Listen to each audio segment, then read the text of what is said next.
Ukisikiliza video hiyo unaweza ukanote vitu ni hivyo vinoti. Tena kwa makini sana. Sikiliza kwa makini sana. Hau ni Dr. Chris Mauki. Sikiliza kwa makini sana. Alafu utagundua ni hivyo vinoti. Acha upuuzi wa kuamini kwamba kuna wakati fulani wa Bwana, wakati hekima ya kuamka mapema huna. There is no that such time ya wakati wa Bwana. Naomba nikwambie, God move with movers. Kuna vijana mnapenda kulala, yani hata kama umeamka unatamani kulala. Alafu unafikiri kuwa na usingizi sana ni sifa. Yaani utasikia, yani mimi dakika 2 tu ukinipa nalala. Wewe unafikiri sifa, kumbe ni ujinga. Maandiko yanasema, bado kitambo kidogo utasema nivute shuka. Bado kitambo kidogo utasema nitaamka. Hivyo ndivyo umasikini wako unafanya nini? Unavokujia. Wewe unafikiri sifa. Yaani mimi nikienda kitandani, nikiweka tu hivi, nimelala. Umewahi kuona mtu amepewa awadi ya kulala? Yaani kuna mtu ambaye akikaa tu mwenyewe hivi, analala. Yaani ukimwacha anasubiri kidogo tu hivi, analala. Tafuta daktari wa afya, unaweza kuwa una tatizo, au tafuta maombi kwa sababu unaweza kuwa una pepo. Wengine umepewa lift kutoka kanisani, lift tu, gari ikijigusa tu kidogo hivi, umelala. Una ujasiri wapi kulala kwenye gari ya watu? Je, ukinunua kwako sundurazeza na shuka? Baada ya kusikiliza, sikiliza sasa madhara yake sasa. Simeshasikiliza. Madhara ya hicho kitu ni kama ifuatavyo. Madhara ya kusubiri wakati wa Bwana. Kwanza kitu namba moja, madhara ya kusubiri wakati wa Bwana, ukiangalia hapa, madhara ya kusubiri wakati wa Bwana ni kama nilivyo kuandalia madhara ya kusubiri wakati wa Bwana. Kitu cha kwanza, utaweza kupitwa na fursa. Utaweza kupitwa na fursa.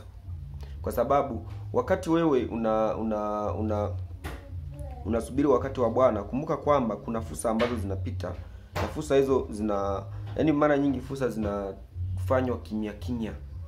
Kwa hiyo wakati wewe umelala, yani haufanyi kazi, hujifunzi, haufanyi chochote kile, yani wewe unaenda kupitwa na fursa mbalimbali. Kwa hiyo unachotakiwa kufanya ni kuamka.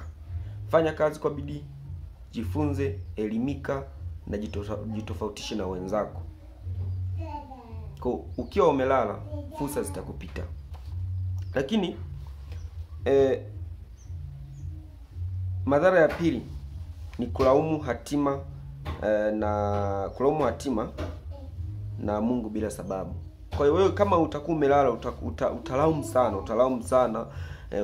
sana wengi, kwa sababu wengi waanza kusema kwamba Mungu hanipendi, mara shui kila ninachokifanya kisongi mbele. Lakini ukumbuki kwamba haujishughulishi na chochote. Wewe unasubiri wakati wa Bwana. Kwa hiyo kitu kitakuathiri sana. Yaani ni kweli kitakuathiri sana, kwa sababu wewe utakuwa ni mtu wa kulaumu hatima yako. Lakini madhara ya tatu, utapoteza muda sana wenye thamani. Badala ya kuamka na kwenda kufanya kazi na kujishughulisha na kujielimisha na kuweza kupambana ili uweze kuwa creative, wewe unalala. Badala ya kuamka na kwenda kufanya kazi na kujishughulisha na kujielimisha na kuweza kupambana ili uweze kuwa creative, wewe unalala. Kwa madhara ya tatu, wewe ni kuweza kupoteza muda wa thamani. Utaweza kupoteza muda wa thamani, madhara ya tatu. Kwa sababu badala ya kufanya kazi, wewe haushughuliki na chochote. Kwa ni dhahiri kwamba muda wa thamani utaupoteza. Lakini madhara ya nne ni wivu na roho mbaya. Wivu, roho mbaya na uoga vitakufanya nini? Wivu, roho mbaya, uoga vitakutawala. Kwa sababu utaona wenzako wanafanikiwa, wewe bado uko pale pale. Kwa ni wakati wa kuamka. Lakini madhara ya tano ni kutegemea mtu milele. Utakuwa unategemea mtu aweze kusaidia baada ya kuona yeye amepiga hatua. Kwa hiyo ni shida sana. Unategemea, kwa sababu si hautakuwa na kitu ambacho unafanya. Yaani kujifunza hamna, kufanya kazi hamna.